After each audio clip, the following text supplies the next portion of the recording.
ತಮ್ಮ ತಪ್ಪಿದ್ರೂ ಕೂಡ ಅವರ ಮಾತುಗಳಿಂದ ನಿಮ್ಮನ್ನು ಒತ್ತಿ ಹಿಡಿಯುವ ಪ್ರಯತ್ನ ಮಾಡುವವರಿಂದ ಆದಷ್ಟು ದೂರ ಉಳಿಯುವುದೇ ಒಳ್ಳೆಯದು. ತುಂಬ ಜಾಣರು ಮತ್ತು ತುಂಬ ಮೂರ್ಖರ ನಡುವೆ ತುಂಬ ವ್ಯತ್ಯಾಸವೇನಿಲ್ಲ. ಯಾಕೆಂದರೆ ಇವರಿಬ್ಬರು ಯಾರ ಮಾತನ್ನು ಕೇಳುವುದಿಲ್ಲ. ಕಷ್ಟದ ಪರಿಸ್ಥಿತಿಗಳನ್ನು ಹೇಗೆ ಎದುರಿಸಬೇಕು ಎಂದರೆ ಗೆದ್ದರೂ ಇತಿಹಾಸ ರಚಿಸಬೇಕು, ಸೋತರೂ ಕೂಡ ಇತಿಹಾಸ ರಚನೆ ಮಾಡುವ ಹಾಗೆ. ಸಂಬಳ ಕಡಿಮೆ ಇದ್ದರೆ ಖರ್ಚು ಕಡಿಮೆ ಇರಲಿ, ಸರಿಯಾಗಿ ವಿಷಯ ಗೊತ್ತಿಲ್ಲವೆಂದರೆ ಮಾತಿನ ಮೇಲೆ ಹಿಡಿತವಿರಲಿ. ಪ್ರೀತಿ ನಿಮ್ಮ ಬಿಲ್ ಪಾವತಿಸೋದಿಲ್ಲ ಮತ್ತು ಹಣ ನಿಮಗೆ ಯಾವತ್ತೂ ಮೋಸ ಮಾಡೋದಿಲ್ಲ. ಏನಿದೆಯೋ ಎಷ್ಟಿದೆಯೋ ಅಷ್ಟದರಲ್ಲೇ ಖುಷಿಯಿಂದ ಇರುವುದನ್ನು ಕಲಿಯಿರಿ. ಯಾಕೆಂದರೆ ಅತಿಯಾದ ಬೆಳಕು ಕೂಡ ಕುರುಡನನ್ನಾಗಿಸಬಹುದು. ಇಲ್ಲಿ ಯಾರು ಯಾರಿಗೂ ಆಗೋದಿಲ್ಲ. ಕೆಲಸ ಮುಗಿಯಿತು ಎಂದರೆ ಜನ ನೆನಪಿನಲ್ಲಿ ಕೂಡ ನಮ್ಮನ್ನು ಮರೆತು ಬಿಡುತ್ತಾರೆ. ನಮ್ಮವರಿಗೆ ಮಾಡಿದ ಮೋಸ ನಮ್ಮ ಅಂತ್ಯದ ಪ್ರಾರಂಭವಾಗುತ್ತೆ. ಸತ್ಯವು ಕೆಲವೊಮ್ಮೆ ಅಸಹಾಯಕವಾಗಿ ಬಿಡುತ್ತೆ. ಎಲ್ಲಿ 4 ಜನ ಸುಳ್ಳು ಹೇಳುವವರಿದ್ದಾಗ ಸತ್ಯವು ಸೋತು ಹೋಗಿರುತ್ತೆ. ಯಾವಾಗ ನಾವು ನಮಗಿಂತ ಹೆಚ್ಚು ಬೇರೆಯವರ ಮೇಲೆ ನಂಬಿಕೆ ಇಡುತ್ತೇವೋ ಆಗಲೇ ಅವರು ನಮ್ಮ ನಂಬಿಕೆಯನ್ನು ನುಚ್ಚು ನೂರು ಮಾಡಿಬಿಡುತ್ತಾರೆ. ಪರಿಶ್ರಮಕ್ಕೆ ಫಲ ಮತ್ತು ಸಮಸ್ಯೆಗೆ ಸಮಾಧಾನ ಯಾವಾಗಲೂ ಸರಿಯಾದ ಸಮಯ ಬಂದಾಗಲೇ ಸಿಗೋದು. ದುಃಖಕ್ಕೆ ಮೂಲ ಕಾರಣವೇನೆಂದರೆ ಸತ್ಯವಾದ ವ್ಯಕ್ತಿಯನ್ನು ಯಾರೂ ಅರ್ಥ ಮಾಡಿಕೊಳ್ಳೋದಿಲ್ಲ. ಕೆಟ್ಟ ವ್ಯಕ್ತಿಯನ್ನು ಎಲ್ಲರೂ ಬೇಗನೆ ನಂಬುತ್ತಾರೆ. ಯಾವ ವ್ಯಕ್ತಿ ತುಂಬ ಬುದ್ಧಿ ಬಳಸಿ ಸಂಬಂಧಗಳ ಹತ್ಯೆ ಮಾಡುತ್ತಾನೋ ಆತ ದ್ವೇಷಿಸಲು ಅರ್ಹನಾಗಿರುತ್ತಾನೆ. ಜೀವನದಲ್ಲಿ ಶಾಂತವಾಗಿರುವುದನ್ನು ಕಲಿಯಿರಿ. ಯಾಕೆಂದರೆ ನಿಮ್ಮ ಕೋಪ ಬೇರೆಯವರ ಗೆಲುವಾಗಬಹುದು. ಜೀವನದಲ್ಲಿ ಈ 2 ವಿಷಯಗಳನ್ನು ನೆನಪಿನಲ್ಲಿಡಿ. ಒಂದು, ಕೋಪದಲ್ಲಿ ಯಾವ ನಿರ್ಧಾರ ತೆಗೆದುಕೊಳ್ಳಬೇಡಿ ಮತ್ತು ತುಂಬ ಸಂತೋಷವಾಗಿದ್ದಾಗ ಯಾರಿಗೂ ಪ್ರಮಾಣ ಮಾಡಬೇಡಿ. ಸಂಬಂಧಗಳನ್ನು ತಪ್ಪಾಗಿ ಬಳಸಿಕೊಳ್ಳಬೇಡಿ. ಯಾಕೆಂದರೆ ಒಳ್ಳೆಯ ಜನ ಜೀವನದಲ್ಲಿ ಪ್ರತಿ ಸಲ ಸಿಗೋದಿಲ್ಲ.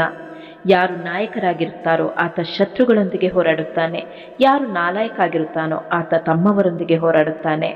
ಕಲ್ಲನ್ನು ಒಡೆದು ಆ ದೇವರನ್ನು ಉದ್ಭವಿಸಬಹುದಾದರೆ ಜನ ಅಹಂಕಾರವನ್ನು ತ್ಯಜಿಸಿ ಮನುಷ್ಯ ಯಾಕೆ ಆಗೋದಿಲ್ಲ? ಸೋಲು ಮತ್ತು ಒಂಟಿತನ ನಮ್ಮ ಜೀವನದಲ್ಲಿ ಬಹಳ ಪಾಠವನ್ನು ಕಲಿಸುತ್ತೆ. ಸೋಲು ಯಾವ ತರಹ ಗೆಲ್ಲಬೇಕು ಅಂತ ಕಲಿಸಿದ್ರೆ ಒಂಟಿತನ ಜೀವನದಲ್ಲಿ ಯಾರನ್ನು ನಂಬಬೇಕು, ಯಾರು ನಮ್ಮವರು ಎಂದು ತಿಳಿಸುತ್ತೆ. ಒಂಟಿತನ ಆಕರ್ಷಕವಲ್ಲದಿದ್ರೂ ಕೆಟ್ಟವರ ಸಂಘಕ್ಕಿಂತ ಒಳ್ಳೆಯದು. ಉತ್ತಮರ ಸಹವಾಸ ಲಭ್ಯವಾಗದಿದ್ದರೆ ಒಂಟಿಯಾಗಿಯೇ ಬದುಕೋಣ. ಜೀವನದಲ್ಲಿ ಒಂಟಿತನ ಅನ್ನೋದು ಯಾವಾಗ ಬೇಕಾದರೂ ಬರುತ್ತೆ. ಅದನ್ನು ನಾವು ಸ್ವೀಕರಿಸಲು ಸಿದ್ಧರಾಗಿರಬೇಕಾಗುತ್ತೆ. ಕಾದ ಹಂಚಿನ ಮೇಲೆ ಹನಿ ನೀರು ಬಿದ್ದರೆ ಹಾರಿ ಹೋಗುತ್ತೆ. ಎಲೆಯ ಮೇಲೆ ಬಿದ್ದರೆ ಹೊಳೆಯುತ್ತೆ. ಚಿಪ್ಪಿನೊಳಗೆ ಬಿದ್ದರೆ ಮುತ್ತಾಗುತ್ತೆ. ನಾವು ಯಾರ ಸಂಗ ಮಾಡುತ್ತೇವೋ ಅದರಂತೆ ನಾವಾಗುತ್ತೇವೆ. ಜೀವನದ ಆರಂಭ ನಮ್ಮ ಕೈಯಲ್ಲಿಲ್ಲ. ಎಲ್ಲಿಯೋ ಏನೋ ನಮಗೂ ತಿಳಿದಿಲ್ಲ. ಜೀವನದ ಅಂತ್ಯವೂ ನಮ್ಮ ಕೈಯಲ್ಲಿಲ್ಲ. ಹೇಗೋ ಏನೋ ನಿರ್ಧರಿಸಲಾಗೋದಿಲ್ಲ. ಒಂದು ಹಿಡಿಯಷ್ಟು ಪ್ರೀತಿ, ಬಾಯಿ ತುಂಬ ನಗು, ಇವಿಷ್ಟು ಸಾಕು ನಮ್ಮ ಸುಂದರ ಬದುಕು ಸಾರ್ಥಕವಾಗಲು. ಬಯಸಿದ್ದೆಲ್ಲ ಸಿಗುವಂತಿದ್ರೆ ಬಯಕೆಗೆ ಬೆಲೆ ಇರುತ್ತಿರಲಿಲ್ಲ. ಅನಿಸಿದ್ದೆಲ್ಲ ಹೇಳುವಂತಿದ್ರೆ ಮೌನಕ್ಕೆ ಅರ್ಥ ಇರುತ್ತಿರಲಿಲ್ಲ. ತಪ್ಪುಗಳೇ ಆಗದಿದ್ರೆ ಹೊಸ ಪ್ರಯತ್ನ ಪಡುತ್ತಿರಲಿಲ್ಲ. ಕಣ್ಣೀರೇ ಬರದಿದ್ರೆ ನಗುವಿನ ಆನಂದ ತಿಳಿಯುತ್ತಿರಲಿಲ್ಲ. ಕಷ್ಟಗಳು ಎದುರಾಗದಿದ್ರೆ ಜೀವನದ ಮೌಲ್ಯ ಗೊತ್ತಾಗುತ್ತಿರಲಿಲ್ಲ. ನೀನು ನೀನಾಗಿರು. ಬೇರೆಯವರು ನಿನ್ನನ್ನು ಇಷ್ಟಪಡಬೇಕೆಂದೇನಿಲ್ಲ. ಹಾಗೆ ಅದಕ್ಕೆ ನೀನು ತಲೆ ಕೆಡಿಸಿಕೊಳ್ಳಬೇಕು ಅಂತಾನೂ ಇಲ್ಲ. ಆಡಿಕೊಳ್ಳುವವರ ಮಾತುಗಳನ್ನು ಕಿವಿಗೆ ಹಾಕಿಕೊಳ್ಳದಿರುವುದೇ ಯಶಸ್ವಿ ವ್ಯಕ್ತಿಗಳ ಬಹುಮುಖ್ಯ ಗುಣ. ವಿಶ್ವವೇ ಗುರುತಿಸುವಂತೆ ನೀನು ಪ್ರಸಿದ್ಧನಾಗಬೇಕಾಗಿಲ್ಲ. ತಂದೆ ತಾಯಿ ನಿನ್ನ ಬಗ್ಗೆ ಹೆಮ್ಮೆ ಪಟ್ಟರೆ ಸಾಕು. ಎಲ್ಲರಿಗೂ ಒಳ್ಳೆಯದನ್ನೇ ಬಯಸುವವರು ತುಂಬ ನೋವುಗಳನ್ನು ಅನುಭವಿಸಿರುತ್ತಾರೆ. ಯಾಕೆಂದರೆ ಅವರು ಅವರ ಬಗ್ಗೆ ಯೋಚಿಸುವುದನ್ನೇ ಬಿಟ್ಟಿರುತ್ತಾರೆ. ಎಲ್ಲಿ ನಿಮಗೆ ಬೆಲೆ ಇಲ್ವೋ ಅಲ್ಲಿಂದ ದೂರವೇ ಇದ್ದು ಬಿಡಿ. ಎಲ್ಲವನ್ನು ಸಹಿಸುವ ಗುಣವಿದ್ದವರಲ್ಲಿಯೇ ಎಲ್ಲವನ್ನು ಎದುರಿಸುವ ಶಕ್ತಿಯೂ ಇರುತ್ತೆ. ಬಾಳುವುದಾದರೆ ಸಮುದ್ರದಂತೆ ಬಾಳಿ, ಬೇಕಾದವರು ನದಿಯಂತೆ ಬಂದು ನಿಮ್ಮನ್ನು ಸೇರುತ್ತಾರೆ. ನಮ್ಮಿಂದ ಯಾರಿಗೂ ಅನ್ಯಾಯ ಆಗಿಲ್ಲ ಅಂದ ಮೇಲೆ ತುಂಬ ತಾಳ್ಮೆಯಿಂದ ಇರಬೇಕು. ಯಾಕೆಂದರೆ ಸರಿಯಾದ ಸಮಯಕ್ಕೆ ಭಗವಂತ ದಾರಿ ತೋರಿಸುತ್ತಾನೆ. ಪರಿಹಾರ ಇಲ್ಲದ ಸಮಸ್ಯೆ ಇಲ್ಲ, ಆದರೆ ತಕ್ಷಣಕ್ಕೆ ಸಿಗೋದಿಲ್ಲ ಅಷ್ಟೇ. ತಾಳ್ಮೆಯಿಂದ ಹುಡುಕಬೇಕು. ನಾಳೆಯ ಒಳ್ಳೆಯ ದಿನಗಳನ್ನು ನೋಡಬೇಕೆಂದರೆ ಇಂದಿನ ಕೆಟ್ಟ ದಿನಗಳನ್ನು ಮರೆಯಬೇಕು. ಇನ್ನೊಬ್ಬರ ಸಂತೋಷದಲ್ಲಿ ಭಾಗಿಯಾಗಬೇಡ, ಆದರೆ ಆ ಸಂತೋಷಕ್ಕೆ ಕಾರಣ ನೀನಾಗಿರು. ಇನ್ನೊಬ್ಬರ ದುಃಖದಲ್ಲಿ ಭಾಗಿಯಾಗು, ಆದರೆ ಆ ದುಃಖಕ್ಕೆ ನೀನು ಕಾರಣವಾಗಬೇಡ. ನೀನು ಲೆಕ್ಕಕ್ಕೆ ಇಲ್ಲ ಎಂದವರ ಮುಂದೆ ಲೆಕ್ಕಕ್ಕೆ ಸಿಗದ ಹಾಗೆ ಗೆದ್ದು ಬದುಕು. ನಿನ್ನ ಯೋಗ್ಯತೆ ತಿಳ್ಕೊಂಡಿರೋರ ಜೊತೆ ಇರು, ಬೆಲೆ ಕಟ್ಟೋರ ಜೊತೆಯಲ್ಲ. ನಗುತ್ತಿರು, ನೋವು ಹೊಸದಲ್ಲ. ಮುತ್ತು ಯಾವಾಗಲೂ ಸಮುದ್ರದ ತಳದಲ್ಲಿ ಇರುತ್ತೆ. ನನ್ನ ಯಾರು ನೋಡಬಾರದು ಅಂತಲ್ಲ, ಯೋಗ್ಯತೆ ಇರುವವರಿಗೆ ಮಾತ್ರ ಕಾಣೋದು ಅಂತ. ಸತ್ಯದ ದಾರಿ ಯಾವಾಗಲೂ ಕಷ್ಟಕರವೆನಿಸುತ್ತೆ, ಆದರೆ ಆ ದಾರಿ ಎಂದಿಗೂ ನಮ್ಮನ್ನು ಸೋಲಲು ಬಿಡುವುದಿಲ್ಲ. ಎಲ್ಲರೂ ಅವರವರ ಪರಿಸ್ಥಿತಿಗೆ ತಕ್ಕಂತೆ ಮಾತನಾಡುವವರೇ ಹೊರತು ಯಾರೂ ನಿನ್ನ ಜಾಗದಲ್ಲಿ ನಿಂತು ನಿನ್ನ ಪರಿಸ್ಥಿತಿಯನ್ನು ಯೋಚಿಸುವುದಿಲ್ಲ. ಇದುವೇ ಬದುಕು. ನಿರೀಕ್ಷೆ ಇದ್ದಷ್ಟು ಸಂಕಟ ಹೆಚ್ಚು. ಸಂಬಂಧಗಳ ಸಂತೆಯಲ್ಲಿ ಸತ್ಯ ಹೇಳುವವನೇ ಒಂಟಿ. ನಿಮ್ಮ ಅಭಾವದಲ್ಲಿ ಒಬ್ಬರು ಸಂತೋಷವಾಗಿರುತ್ತಾರೆ ಎಂದಾದರೆ ಅವರನ್ನು ಬಿಟ್ಟು ಬಿಡಿ. ಅವರ ಲೋಕದಲ್ಲಿ ನೆಮ್ಮದಿಯಾಗಿರಲಿ. ಯಾರನ್ನು ನೋಯಿಸಲು ಇಷ್ಟವಿರದ ಮನಸ್ಸುಗಳಿಗೆ ಅತಿ ಹೆಚ್ಚು ಕಷ್ಟಗಳು ಬರುತ್ತೆ. ಜನ ನಿನ್ನನ್ನು ನೋಡಲಿ ಎಂದು ಎತ್ತರಕ್ಕೆ ಏರಬೇಡ. ನನಗೆ ಜಗತ್ತೆಲ್ಲ ಸಂಪೂರ್ಣವಾಗಿ ಕಾಣಲಿ ಎಂಬುದಕ್ಕೆ ಶಿಖರವನ್ನೇರು. ನೀನಾಗುವುದಕ್ಕೆ ಯಾರಿಂದಲೂ ಸಾಧ್ಯವಿಲ್ಲ. ಅದೇ ನಿನ್ನ ಶಕ್ತಿ. ಜೀವನದಲ್ಲಿ ಏನು ಬೇಕಾದರೂ ಬಿಡಿ. ನಗು ಮತ್ತು ನಂಬಿಕೆನ ಮಾತ್ರ ಬಿಡಬೇಡಿ. ತೊಂದರೆಗಳೇ ಹಾಗೆ. ಹೆದರಿದ್ರೆ ದುಪ್ಪಟ್ಟಾಗುತ್ತೆ, ಹೆದರಿಸಿದರೆ ಮಾಯವಾಗುತ್ತೆ. ಧೈರ್ಯವಾಗಿರೋಣ. ಯಾವಾಗ ಮಾತಿನ ಮಹತ್ವ ಕಡಿಮೆಯಾಗುತ್ತೋ ಆಗ ಮೌನ ವಹಿಸುವುದು ಉತ್ತಮ. ಮೌನಕ್ಕಿಂತ ನೇರ ಉತ್ತರ ಮತ್ತೊಂದಿಲ್ಲ. ನಮ್ಮೆಲ್ಲ ಒತ್ತಡಗಳಿಗೂ ನಾವು ಪ್ರತಿಕ್ರಿಯಿಸುವ ಬಗೆಯೇ ಕಾರಣ. ಆದ್ದರಿಂದ ಸ್ಪಂದಿಸಲು ಕಲಿಯಿರಿ, ಪ್ರತಿಕ್ರಿಯಿಸಬೇಡಿ. ಒತ್ತಡ ಹೆಚ್ಚಾದರೆ ನಿಜವಾದ ನಡತೆಯು ಹೊರಬರುತ್ತೆ. ಅತಿ ದೊಡ್ಡ ಸಮಸ್ಯೆ ಅಂದರೆ ಇನ್ನೂ ಸಮಯವಿದೆ ಎಂದುಕೊಳ್ಳೋದು.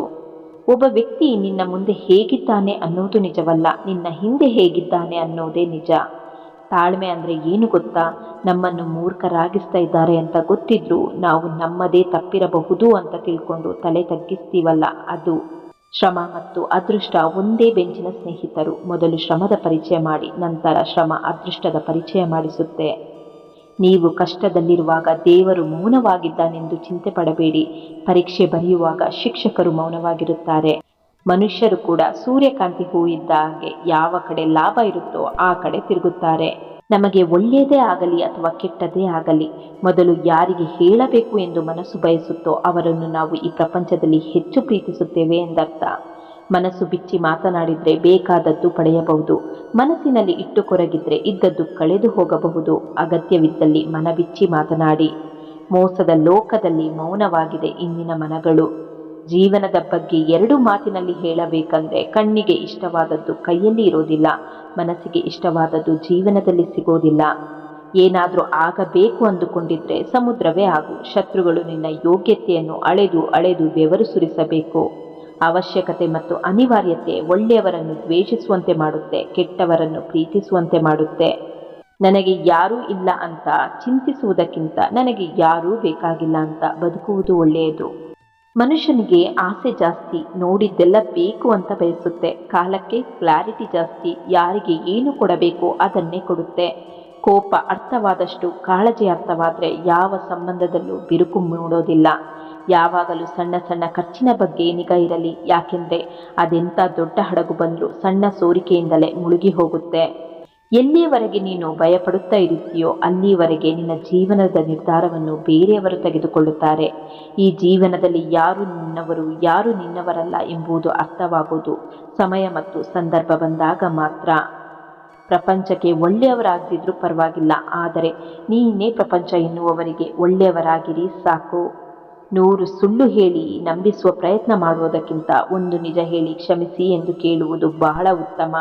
ಎಲ್ಲರಿಗೂ ಒಳ್ಳೆಯದನ್ನೇ ಬಯಸುವವರು ಕೊನೆಗೆ ಒಂದು ದಿನ ಎಲ್ಲರ ದೃಷ್ಟಿಯಲ್ಲಿ ಕೆಟ್ಟವರಾಗಿ ಉಳಿದು ಬಿಡುತ್ತಾರೆ. ಬದುಕಲ್ಲಿ ನಮಗೆ ಬೇಕಾದುದನ್ನು ಪಡೆಯುತ್ತಾ ಜೀವನದ ಪಯಣ ಬೆಳೆಸಲು ಸ್ವಲ್ಪ ಕಷ್ಟವಾಗಬಹುದು. ಆದರೆ ನಮ್ಮಲ್ಲಿ ಏನಿದೆಯೋ ಅದರಲ್ಲಿಯೇ ಆತ್ಮತೃಪ್ತಿಯನ್ನು ಕಾಣುತ್ತಾ ಸಂತೋಷವಾಗಿ ಜೀವಿಸಬಹುದು.